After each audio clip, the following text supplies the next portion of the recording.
Hello everyone, প্রতিদিন সন্ধ্যাবেলায় আমাদের খুব মুখরোচক খেতে ইচ্ছা করে, তাও যদি হয় আবার রাধা বল্লভী, তাহলে তো ব্যাপারটা জমে গেল। প্রথমে একটা পাত্রে ছাতু, চিনি গুঁড়ো আর লঙ্কা গুঁড়ো মিশিয়ে নিতে হবে। তারপর আরেকটা পাত্রে একটুখানি সাদা তেল গরম করে তার মধ্যে হিং মিশিয়ে সেটার মধ্যে ঢেলে দিতে হবে। এরপর তোমরা তোমাদের সুবিধা মতন জল ব্যবহার করতেই পারো। তারপর এটাকে ভালো করে মিশিয়ে নেবে।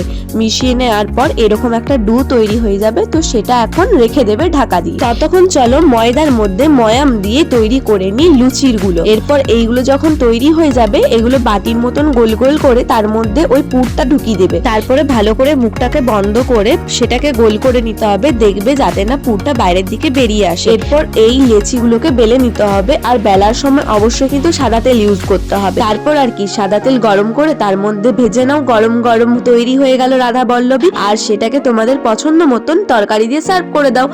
তোমরা ট্রাই করে কমেন্টে জানাও তো কেমন হয়েছে।